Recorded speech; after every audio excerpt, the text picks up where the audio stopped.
Shalom Bapak Ibu sekalian, tidak terasa kita sudah memasuki bulan Desember dan minggu yang kemarin kita sudah masuk ke Advent yang pertama. Maka dari itu saya mengajak kita merenungkan satu bagian firman Tuhan yang mungkin tidak familiar bagi kita, tapi biarlah ini yang boleh menolong kita untuk memasuki Advent yang kedua. Sebelum kita belajar sama-sama kebenaran firman Tuhan, mari kita berdoa. Bapa dalam kerajaan sorga, kami sekali lagi bersyukur bulan Desember sudah tiba, artinya Natal akan segera kami sambut dan tahun yang lama ini akan dilewati dan memasuki tahun 2022. Tuhan, kami melihat bagaimana tangan Tuhan menyertai setiap kami. 2 tahun kami sudah menghadapi pandemik ini. Tuhan, kekuatan-Mu, kesetiaan-Mu terus memelihara dan menjaga kami. Dan ketika kami akan bersama-sama belajar akan kebenaran firman-Mu, Tuhan yang tolong hamba-Mu di dalam segala keterbatasannya. Keterbatasan untuk mendalami akan firman Tuhan yang begitu kaya, dan tolong supaya Allah Roh Kudus juga dapat menerjemahkannya di dalam kehidupan kami, pribadi lepas pribadi. Hanya di dalam nama Tuhan Yesus kami berdoa. Amin.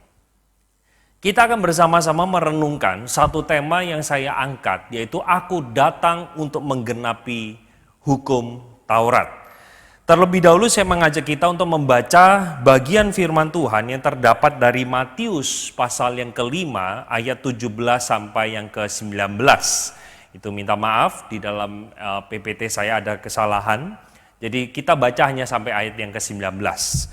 Saya akan membacakan untuk kita sekalian, janganlah kamu menyangka bahwa aku datang meniadakan hukum Taurat atau kitab para nabi. Aku datang bukan untuk meniadakannya, melainkan untuk menggenapinya. Karena aku berkata kepadamu, sesungguhnya selama belum lenyap langit dan bumi ini, 1 iota atau 1 titik pun tidak akan ditiadakan dari hukum Taurat sebelum semuanya terjadi. Karena itu, siapa yang meniadakan salah satu perintah hukum Taurat, sekalipun yang paling kecil, dan mengajarkannya demikian kepada orang lain, ia akan menduduki tempat yang paling rendah di dalam kerajaan sorga. Tetapi siapa yang melakukan dan mengajarkan segala perintah hukum Taurat, ia akan menduduki tempat yang tinggi di dalam kerajaan sorga. Sampai di sana pembacaan kita pada saat ini. Bapak Ibu, dengan jujur saya harus katakan, jarang sekali di dalam momen Natal kita belajar tentang aku datang untuk menggenapi hukum Taurat. Kita sering kali mendengar berita-berita Natal, aku datang membawa sukacita, aku datang membawa harapan, aku datang membawa keselamatan. Itu umum kita dengarkan di momen Natal.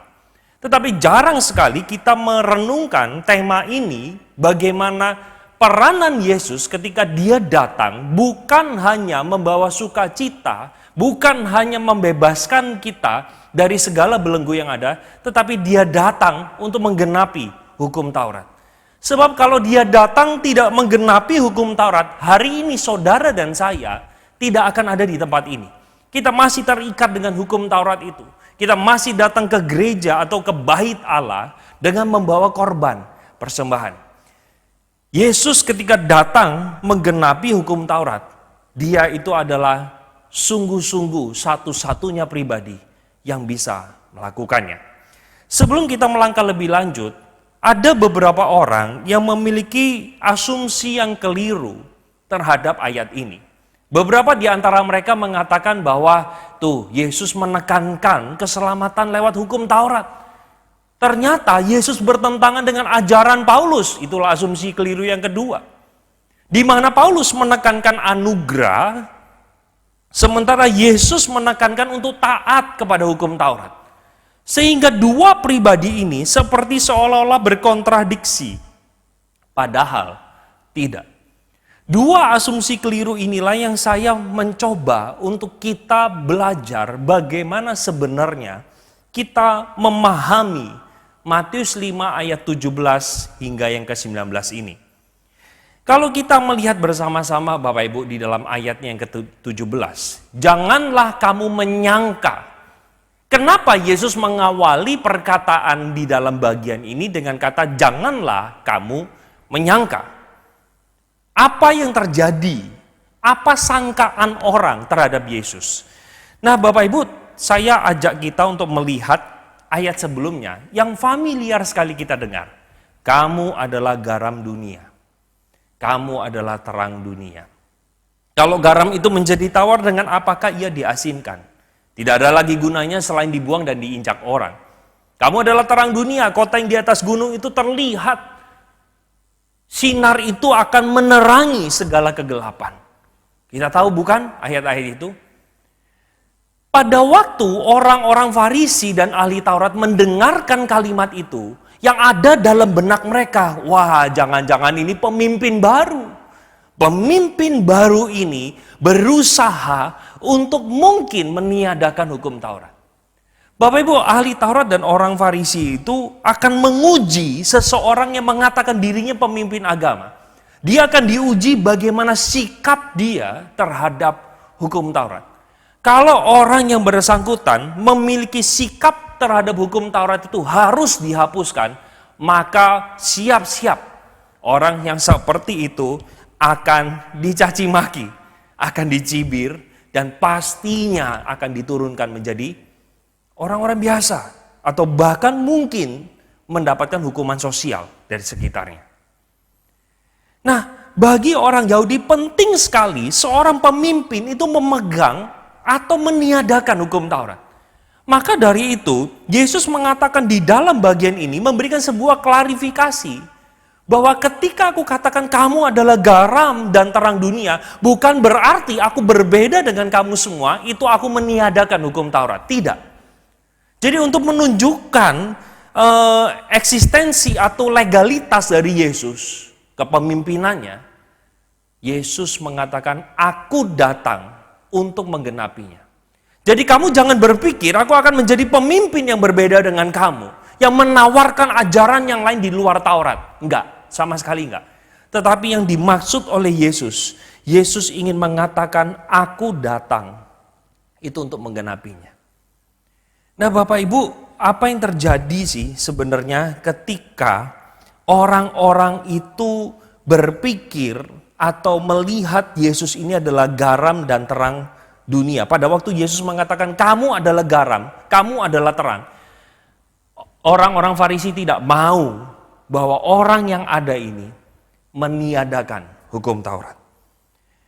Orang Yahudi itu biasanya Bapak Ibu melihat seorang nabi benar atau tidak, itu dinilai dari dua sisi. Yang pertama, sisi bagaimana sikapnya terhadap Taurat, dan yang kedua, bagaimana dia itu nubuatnya dijawab atau tidak.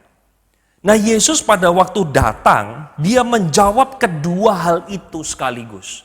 Di dalam bagian ini kita sudah lihat bersama-sama bahwa Yesus datang tidak pernah menghilangkan hukum Taurat, tetapi dia menggenapinya, dan Yesus sendiri itu adalah penggenapan dari seluruh nubuat di dalam perjanjian lama. Dijawab oleh satu pribadi yang bernama Yesus. Nah berbicara soal yang namanya penggenapan hukum Taurat itu maksudnya apa sih? Dari tadi Pak Albert bilang Yesus datang menggenapi. Maka saya akan jelaskan bahwa penggenapan hukum Taurat yang dimaksud pertama adalah Yesus itu melakukan apa yang menjadi esensi hukum Taurat. Kenapa saya katakan esensi? Saya jelaskan. Awalnya Bapak Ibu sebelum saya mempersiapkan bagian ini, saya berulang kali menjelaskan kepada jemaat seperti ini. Hukum Taurat itu biasa dibagi jadi 3. Hukum yang pertama sipil, yang kedua itu hukum ritual, dan yang ketiga itu adalah hukum moral. Hukum sipil itu apa sih? Dia mengatur cara orang bersosialisasi, cara orang bermasyarakat. Misalnya, saya agak lupa ya detailnya, tetapi di dalam kitab imamat, di dalam kitab bilangan, mungkin ada tertulis bahwa kalau kamu sampai kerbaunya menanduk orang lain, maka hukumannya ini. Kalau kamu memungut panennya orang lain, maka hukumannya ini. Itu hukum sipil. Yang mengatur sosial mereka. Yang mengatur kehidupan bermasyarakat di tengah-tengah orang-orang Israel. Itu hukum sipil. Hukum ritual itu apa? Hukum ritual, kalau kamu datang ke bait Allah, harus membawa seekor domba berusia 1 tahun, tidak boleh ada cacat celah. Itu hukum ritual. Kamu harus menggunakan pakaian seperti ini. Kamu tidak boleh memakai pakaian ini. Kamu harus istilahnya apa? Mentahirkan dirinya. Kalau maaf, wanita itu lagi sedang menstruasi, maka ada hukum-hukum atau ritual tertentu yang harus dilakukan. Itu hukum ritual. Sedangkan hukum moral ini berbicara bagaimana sesama itu saling menjaga moralitasnya. Tidak membunuh, tidak mencuri, tidak berbohong. Itu adalah hukum moral. Awal Bapak Ibu, pada waktu saya sebelum mempelajari bagian ini, saya berpikir bahwa sebagian besar dari kita berpikir bahwa yang masih berlaku itu cuma hukum moral saja. Akan tetapi seharusnya semuanya masih berlaku secara esensi. Kenapa saya katakan kalimat ini? Rupanya ketika kita menyelidiki aturan demi aturan yang ada, itu tidak bisa kita mendikotomikan. Mendikotomikan itu memisahkan dengan jelas bahwa hukum ini hanya khusus untuk ritual. Hukum yang ini cuma ngomong moral saja. Tidak. Selalu ada kombinasi. Entah itu sipil dengan moral, atau bisa jadi dengan ritual dengan moral. Bisa dua-duanya. Saya ambil contoh. Untuk setiap kita. Contoh ya. Ingatlah dan kuduskan hari Sabat. Apakah ini hukum moral? Sebenarnya lebih ke arah hukum ritual. Tapi apakah masih berlaku sampai sekarang?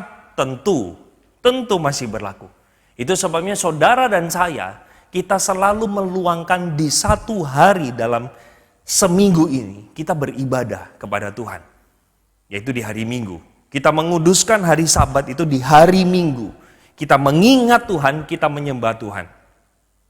Jadi esensi daripada dari hukum ini adalah kita menghormati Tuhan, kita beribadah kepada Tuhan. Itu esensinya. Karena kalau kita mau lakukan secara literal, maafkan, Sabat bukan di hari Minggu, tetapi di hari Sabtu. Nah, maka dari itu saya mengajak kita untuk melihat satu hukum ini ternyata bukan hanya berbicara salah satu saja dari 3 itu, tetapi merupakan kombinasi dari beberapa hukum. Contoh lagi, jangan kamu pungut semua hasil panen, sisakan kepada orang miskin supaya orang miskin bisa makan juga. Kalau kita lihat hukum ini, hukum apa? Di antara sipil, ritual, dan juga moral. Ini berkaitan dengan hukum sipil, karena zaman ini jarang sekali orang memanen. Betul?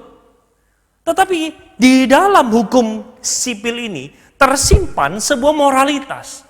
Mari perhatikan orang yang berkekurangan. Artinya ketika Yesus mengatakan aku datang untuk menggenapi hukum Taurat, Tuhan Yesus mengajarkan esensinya kepada setiap kita.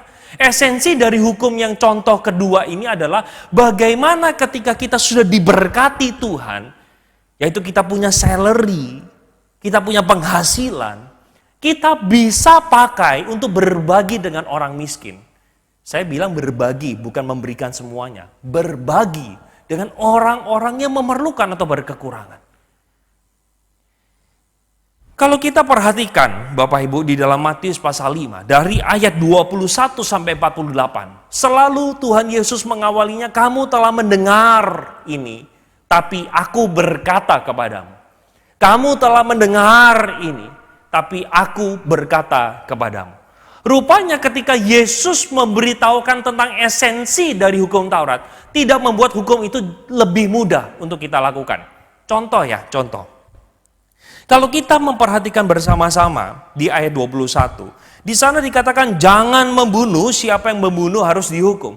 Rupanya Yesus memperjelas esensinya berbicara apa? Membunuh itu ketika kita mengucapkan kalimat-kalimat kasar. Di dalam bagian ini kafir dan jahil, maka kita akan ditangkap dan diserahkan ke mahkamah agama. Saya mau tanya kepada kita, lebih mudah mana saya itu marah, bisa menahan marah dengan tidak mengumpat, dengan membunuh? Mana lebih mudah untuk kita lakukan? Kita lebih mudah melakukan marah dengan mengumpat kan? Kita kalau membunuh itu sudah tindakan kriminal. Betul ya? Contoh lagi.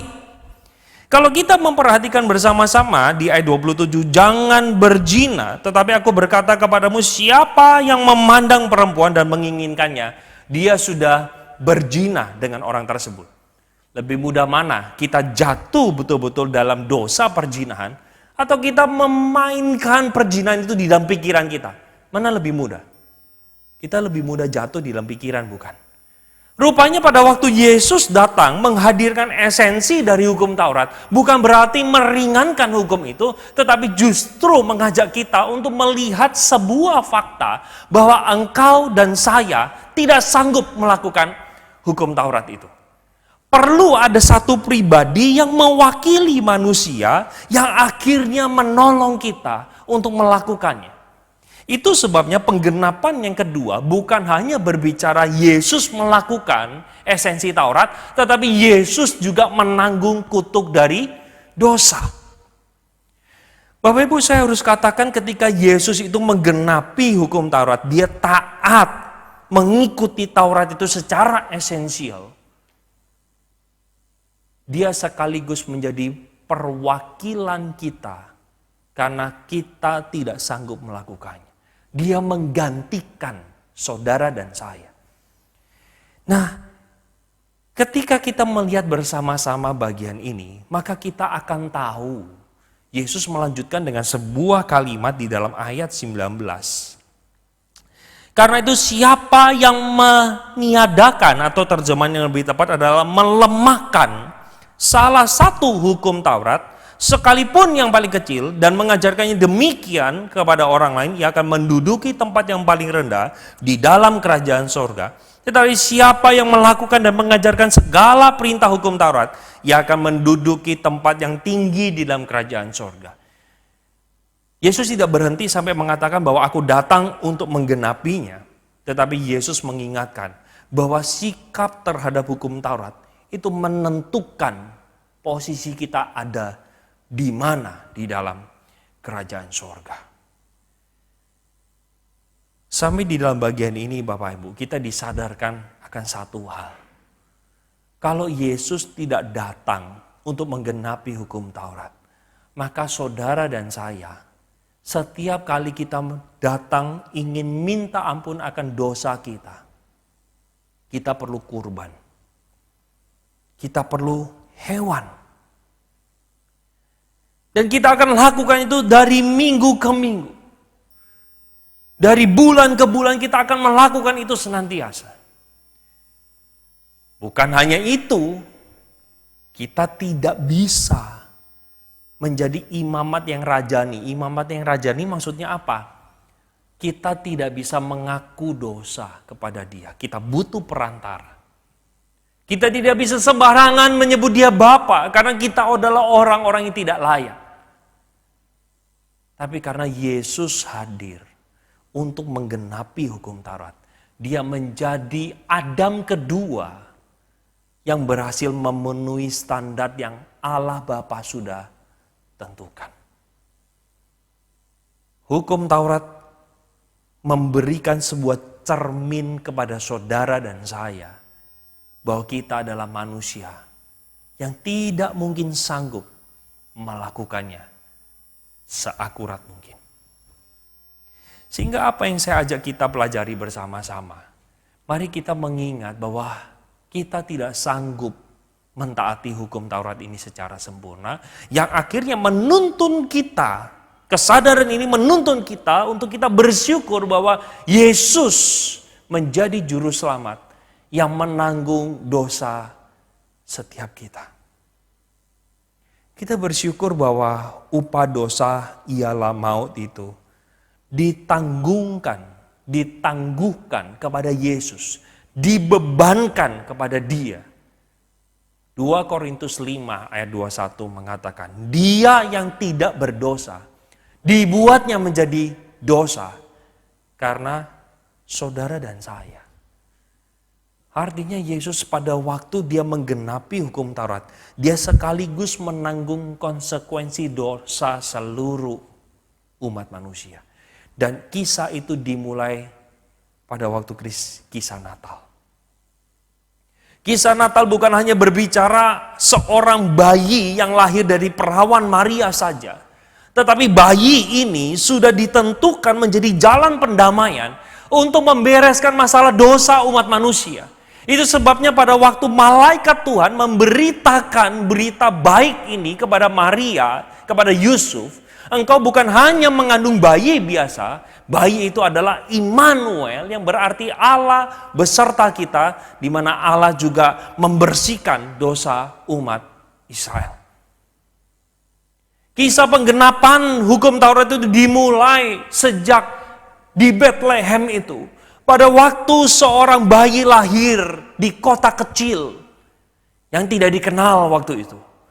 Dia dibesarkan oleh dua orang tua yang mengasihi Bapa, mengasihi Allah Yahweh. Dan sampai Yesus itu dewasa, dia terus menjalani hukum Taurat. Hingga dia mati di atas kayu salib. Dan bahkan dia 3 hari sesudah itu, dia bangkit dan naik ke surga.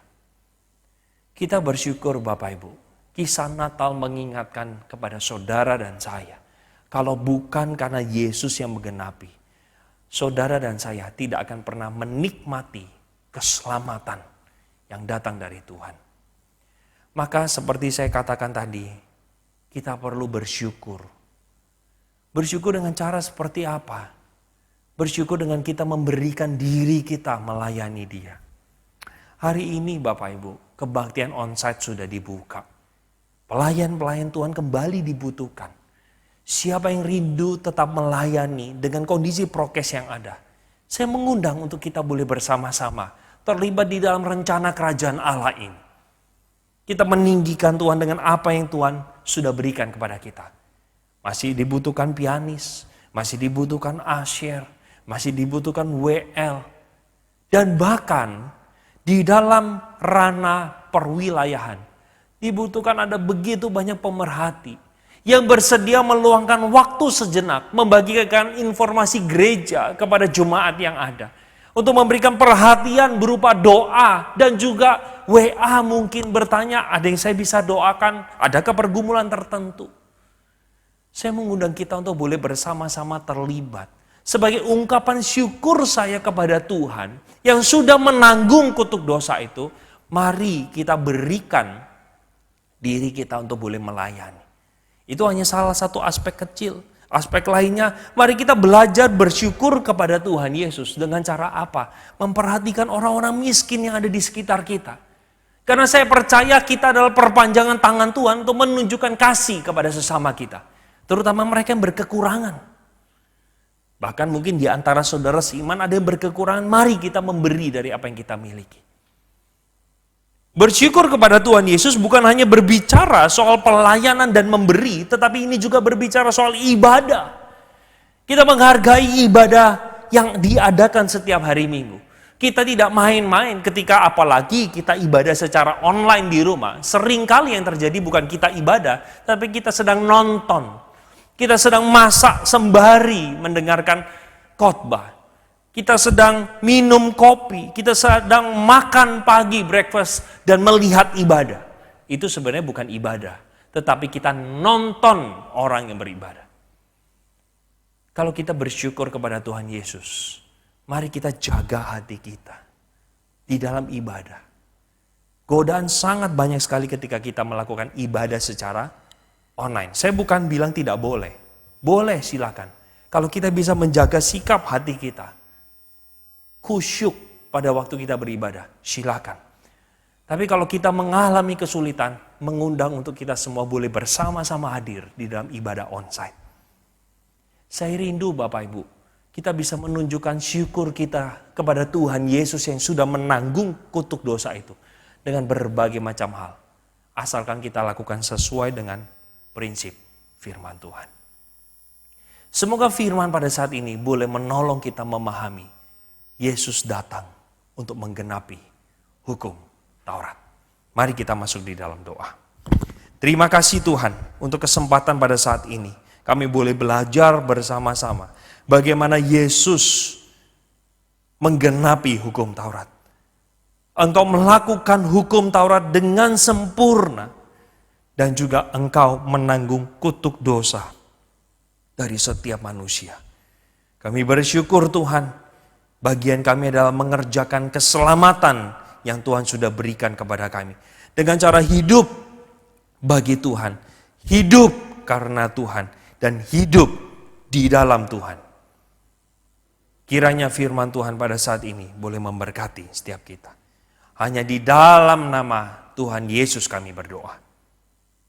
Amin. Tuhan Yesus memberkati.